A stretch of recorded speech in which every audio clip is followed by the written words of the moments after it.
Hey, what's up, everybody? Here on Headspace, we're doing The Last of Us. And for those of you that aren't aware of this channel, I mainly do film discussions and I guess general creative discussions of stuff I like. So come along with me on that. And I hope to shepherd you on some insights. This first episode's titled When You're Lost in the Darkness. And let us go over what they saw. Alright, and I'll go over everything first just before I start the whole discussion. We first meet Sarah, um, Joel's daughter, and it's his birthday. Then eventually we meet Tommy, Joel's brother, and they show a day in the life of Joel and Sarah and Tommy. We get to see about what Sarah's like, which is a pretty grown up teenager, probably not even 16 yet. And Joel's a very hardworking man, along with his brother. And throughout the day, Sarah sees all these weird, like, distinguishing signs of something going wrong, like seemingly like panic or an emergency. And eventually we find there's a something making all the citizens and the neighbors like rabid, and they try to evacuate, but the military's there, and they seem to have strict orders to not let anyone leave and like contain the chaos and the infection. And that's when we lose Sarah. But it skips 20 years forward, and then that's when we start following specifically just Joel around. And now Joel is in Boston, and somehow there's like a contained wall in a quarantine zone, the QZ, they say.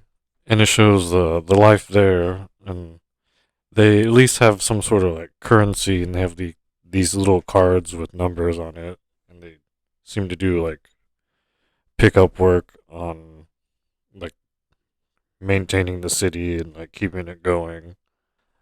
So it's not complete chaos, but there seems to be a resistance, as it were, to not having to be so strict on them, and they're called the Fireflies. And that's when we see Ellie, and she's chained to a radiator, and they're testing or seeing how long it will take her to turn into one of those things. But apparently, we find out it's been 3 weeks since she gets bit, and I guess that's how it's transmitted. And she hasn't turned, so they're trying to, them being the Firefly Resistance and the Marlene, the leader of the Boston, like, end of the Fireflies there.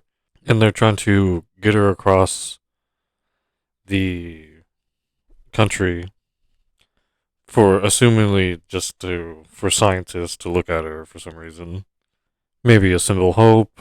It's not very clear, but that's when they seem to employ Joel in tests because they need some stuff to get to Wyoming to see if Tommy's okay. And Tessa's attempt didn't seem to work, but at least got them to Marlene. That kind of sprung the offer onto them after a shootout and a deal gone wrong. So Ellie, Tess, and Joel all go to regroup and head out just because of the real seriousness of the infection and the threat. they're not wanting anyone to leave or go in without the militia there checking them and making sure that they follow their rules and stuff. But the episode ends with Tess and Joel finding out that Ellie's been infected but didn't turn. And yeah, it's a lot to see and experience. I wasn't expecting it to be an hour and a half, but it was. Enough of that slow introduction, like to my taste, where like it didn't seem like it seemed to like skip at all in between scenes. This is quite the affair. I was zoned in and like right there with Sarah, like as if I was Sarah, except for those like few leading parts where like they purposely want you to question what she's doing, if she's like a good or a bad daughter. Just getting some questions going for whenever like they present you just how she is, like just goes in those little notches of those answers. She's very believable. She has her own like lavender, uh light purple theme going on in the show. And then later in Joel's like apartment in Boston, he has like a pink hue going across when it's just like his own space. And when Joel loses Sarah, they don't really show like his emotions spilling over. It seems to be like grouping like all him in the same emotion like right now. So he's been like about the same, but later on we'll see like how he react, I'm sure. I just like appreciated that little like emotional cataloging in the episodes, even though it was mainly just to keep this story going. It was the roughest thing to see her on the ground like that. So, and definitely one of the directors is one of the people that worked on the game, and I believe they said Joel was like someone's ideal like dad figure. If like I guess they were like a cowboy or something, obviously, but it was someone's like ideal dad. And this dad seems to be very hardworking and not so emotive in just like low level things. He's a no nonsense, but it is a child, so he does joke around. This man apparently didn't even bother taking off on his birthday. Supposedly, he's supposed to be like the epitome of hardworking, like of every trope and motif or whatever word you want to use for that example, like all in one person. Obviously, you can like take this apart, this graft that is Joel, and find like little pieces of things like within you or other people that you look up to or look at like that. There's like a very like surreal like moment for him and Sarah as well, but like for him like in the morning where it's like like way too strange that anyone's like bothering to help him. Surreal only being like how I use is just something trying to set him off from his ordinary or normal or his ordinary or normal life being so strong and it being Joel's ordinary. Like it doesn't change even though like a lot is happening. So it's like this weird like strange moment. Almost feels like you're like taken back to like when you're like little and it's like you don't know what anything is, so everything's like strange and new. I just thought I'd point out because people always use surreal, and I always feel like they like undersell like the word. He's like new and familiar at the same time, strange and normal, distant and approachable. But there's like the grounding moments like to wipe away the mood. Like when Joel's like finds out his shirt's inside out, but it's like, oh, that's odd, but he's got to go to work, so he just like it just keeps going. And usually, when everything in the world would like influence you like a little, like this surreal moment is just like, oh, okay, well, back back at it. And just with that, I've almost like explained a little bit of why the emotional output of the characters on this too, because it's almost like they don't want to like dribble on, but like they do want to like have stuff in there. But that's like a little to the acting career of all these actors and like the director as well. And they're all great. We got Pedro Pascal as Joel, Nigo Parker as Sarah, Gabriel Luna as Tommy, and then later Tess is Anna Torv, and she's from one of my good old science science fiction shows, Fringe. It was so weird and I guess like surreal seeing her like that. 'Cause she was like a agent, like dressed up in like a suit, like pantsuits and whatnot, like most of the time, and she's like wearing flannel now.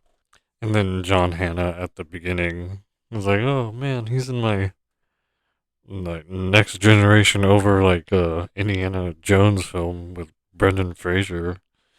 I just have a specific memory of him like saying like, "You can't do that." So, oh no, and I have a fez on. I I'm not even sure if he actually like says those two lines, but and then bring him back in with Merle Dandridge is like another like believable character for me. And then you also got the fantasy like characters or like the super hyperbolic uh characters with Tess. It's like I don't know if she would someone like that would actually like want to take a punch, but she seemed to take all these punches and like rolled with them like too literally. It's always nice seeing one of those. Like he's like upscaled that a little bit to a different situation. I won't give away what I think the situation where you would actually encounter that be, but and then there's the whole chaotic scene before to where their video game sequence wasn't the horror genre now where you like seeing what's behind this door. They went with a arcade shooter where the energy is like up most of the time instead of like it goes like sinks down really low to where you're like watching them like carefully like sneak around to like a jump scare to get the thrills going. After you notice, you can almost see like the little arrows like pointing where you're about to go and like having your attention go. Like when like the airplanes were like you assume like they've been flying around for a while because like no one's like at the tower and they like eventually just run out of gas and like crash. And then that's when you hear like the beep and you see the arrow. It's like, oh nope, you gotta go this way now. Don't forget to let go of the puddle to cover and reload. They must have gone real deep for that one, which I appreciate like deeply. And the practical effects only like came through like once whenever like there was like a really old like infection when but it wasn't like a on a moving person. It was like the fungus on a person and they're kind of like strapped like stuck to the wall because that's where they like went to like quarantine themselves like in the sewer somewhere. You didn't get to see the very famous clickers that seem to shine more at this point in a live action show than the characters. I was going, you know what I kind of miss right now, but it would almost like ruin it if. But it's pretty cool. Like they're like building up to the special appearance, and it's just like this like little hench character in the game that you like brush aside and like move away and like run over literally. In this medium, they really get to shine, and they like barely were in it. As for anticipated like ideas and then pretty much just to close out, there's like the beautiful like little like destroyed city like scenes too. I can't wait to question how they did that and see like I guess like the most disorder in like the best way possible. But yeah, you should check it out if you somehow went through all this and didn't see it. That was the first episode of The Last of Us. That's all I had for you. Please like and subscribe. That would help out a generous amount. And leave a comment and let me know what you thought of it, because I actually want to hear those. And hey, you look good, and it shows.